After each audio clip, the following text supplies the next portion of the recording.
Hello Ayan. po, Papa. Ayan. Bien. Opo. Ayan. May radyong bukas. Dito po sa amin. Buhusan mo ng tubig para mamatay.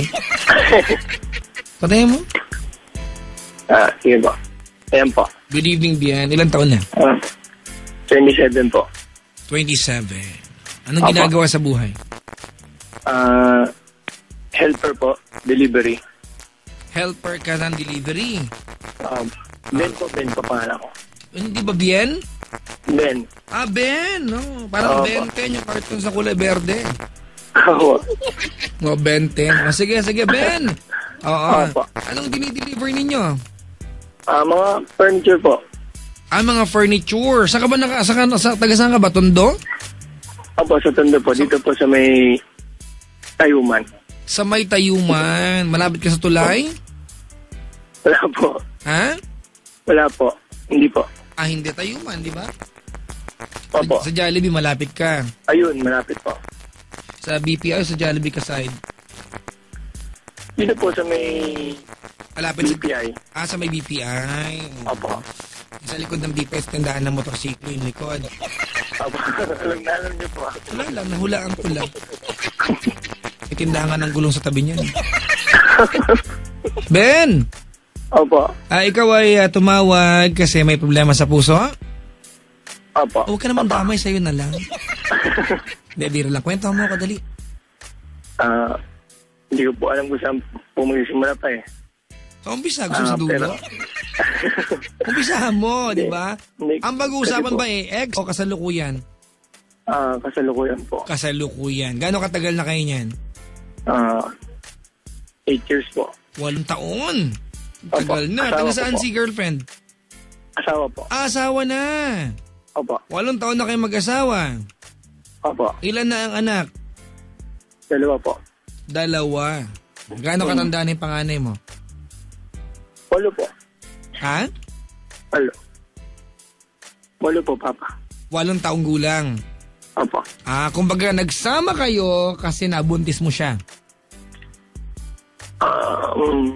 Yung totoo ha, ina-analyze ko paano nag-umpisa to eh. Opo. Opo. Pero matagal na po kami. Matagal na kayo? Opo, naging 4 years po kami. 4 years? Paano ba? 8 taon o 4 years? Hindi, po, 4 years po. Bago kayo nagsama, 4 years na kayo? Opo. So ibig sabihin, 2 dekada at 2 taon na kayo magkakilala? Opo. Okay, so may problema kayo ngayon? Medyo konti na po, Papa, pero naguguluhan pa rin po ako. Kwentuhan mo naman ako, kapatid, dali. Kasi po, ganito po yung Papa eh. Nagsimula po yung umuwi po ako sa bahay. Sige anak, ikwento mo anak. Makababa ka, wag kasi, no?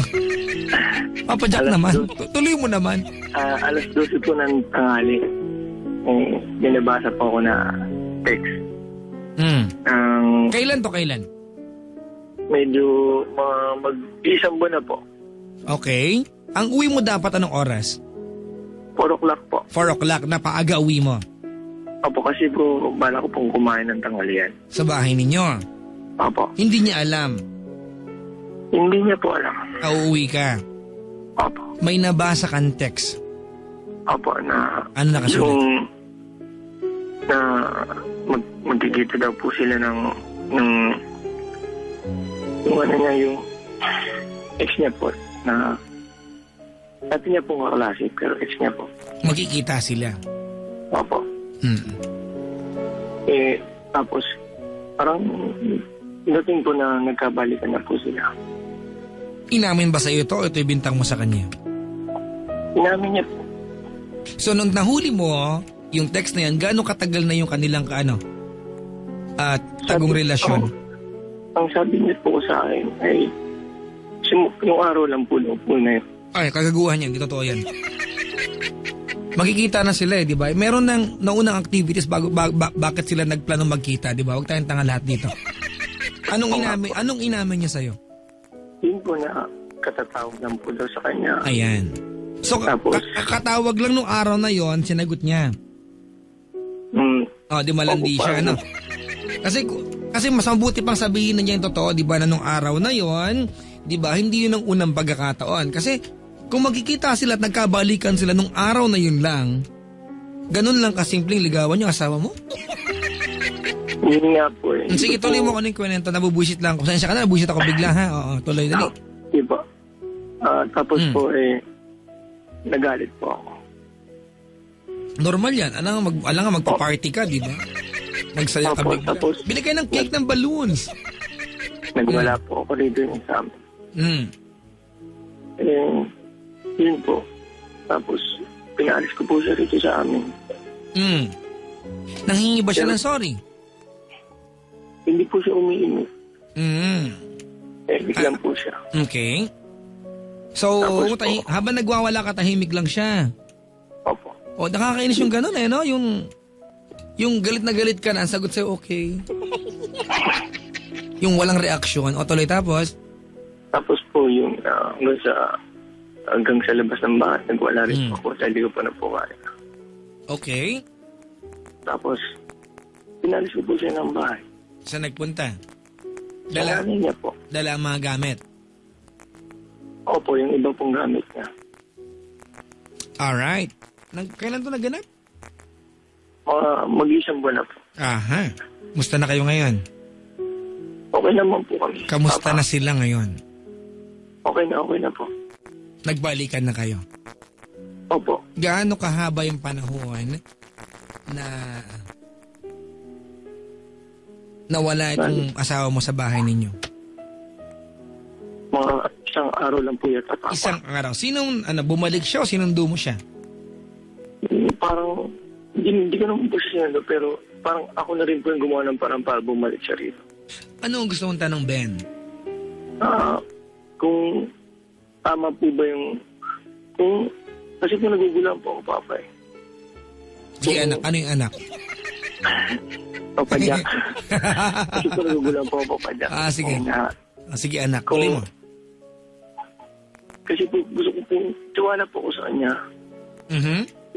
Kaso po, parang may kulang po, parang hindi po ako sure na kung dapat po magtiwala o... Pakiramdam mo, pinatawad mo siya sa kasalanan, di mo lubos alam kung ano ba yung buong kasalanan. Parang gano'n, na? Opo, parang gano'n. Pinatawad mo siya, pero ano ba talaga kasi yung kasalanan? Ano ba yung buong pagkakamali? Opo. Tapos, ano po, Papa, parang pakiramdam ko po na hindi niya na po ako mahal. Paano mo nasabing hindi ka na niya mahal? Pakiramdam ko lang po. Kasi po, Papa, parang willing na rin po siyang umiwalay sa akin noon. Tapos po, pero hindi po siya kaya i-give up, Papa eh. Although na tumating po yung time na nagkamali rin po ako sa kanya. Nagkaroon din po ako ng, alam niyo na, Papa, na babae ka din. Opo.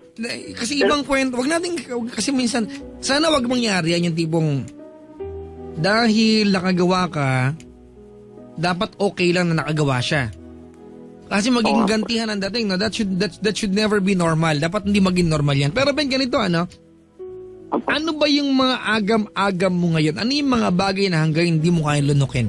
Bilang isang asawa at bilang isang lalaki? Yung ano po na baka gawin niya po ulit. So, kung ano man na magitan sa kanilang dalawa, okay na sa'yo? Handa po akong taliguran yan, Papa. So, napatawad mo na ba siya? Napatawad ko po siya, Papa. May gumugulo lang po kasi isip ko na baka sakali. Na baka ulitin niya? Opo, kasi... Paano siya nanghingi ng tawad sa'yo? Nag-usap po kami.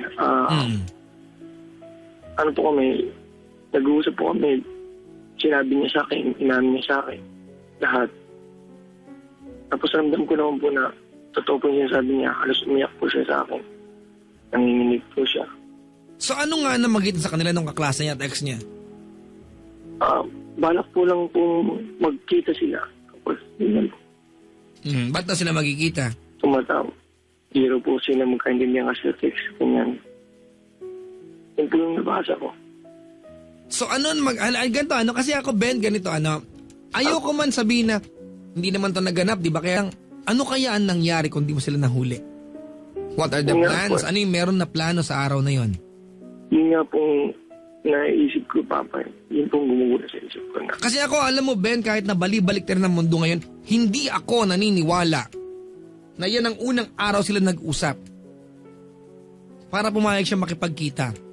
Kasi kung unang araw sila mag-usap, pumayag siya makipagkita, ganun siya kalandi. Isang kalabit, okay, go, ganun. Pasensya ka na, I know Ben, asawa mo ito. Di ba? Opo. Kaya lang alam ko na bagamat siya, di ba, bagamat sa kanya ka matapang, sa kanya ka rin mahina. Opo. So hindi mo siya kayang cornerin para paaminin. Tell your wife na hindi ka panipaniwala ito. But congratulations, Ben. Opo. Kasi marunong ka magpatawad. Opo po. At ngayong gabi sa pag-uusap natin, ikaw pa yung takot mawala siya. Samantala siya may kasalanan sa'yo. You love your Ako wife. takot po mo. Opo. Totoo nga po niyan, Papa.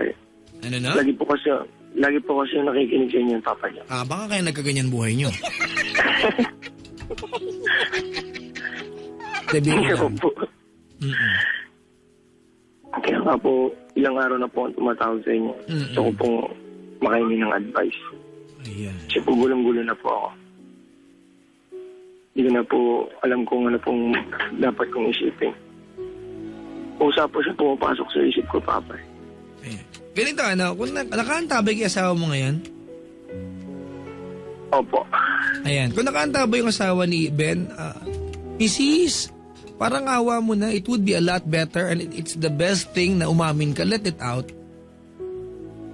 Yung asawa mo, tama na nagpapakamartir siya sa gantong paraan.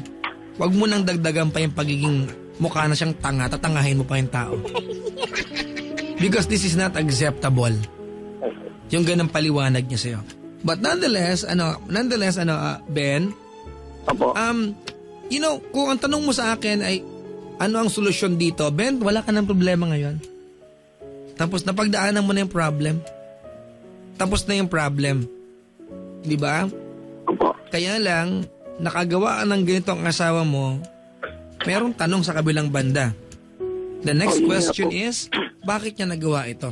Ano ang pagkukulang ni Hindi Ben? nga po tinatanong ko sa kanya. Hindi. Kung ano po yung pagkukulang ko. Ano sabi niya? Wala naman daw po. Na okay naman daw po, mahal naman daw po niya ako. Na hindi niya po kayang iwan. Mamamatay daw po siya. So nung araw din magpapakamatay pala siya. Makikipagtagpo siya sa manlalaki. Ganda, makikipagtagpo sa ex, minsan sabihin, wala, magkukwentuhan lang kami. Katarantaduhan yan. Alright? Of course, meron niyang mali siya. But you know, Ben, tapos na yung masaklap na part eh. Ano man yung part dati na masaklap, tapos na napagdaanan nyo na. Entirely. Alright? Kung ang gusto mong tanungin sa akin, Ben, Papa Jack, paano manatiling relasyon namin? Wala kang kailangan gawin. Just stay the way you are right now. Panatilihin mo anong klaseng tao ka ngayon. Pagparaya. Diba? Sana unti-unti you improve. Maglaan ka ng panahon sa kanya. Mahalin mo siya. Kasi alam mo, Ben. Ben, ang tao kasi kahit anong gawin natin, we can never, hindi natin kayang turuan yan kung malalayo yung loob sa atin. Kahit nga minsan ibigay mo na ang lahat. Kung mawawala yung feeling sa atin, mawawala yan. Yung nga rin pong naisip ko. Alright?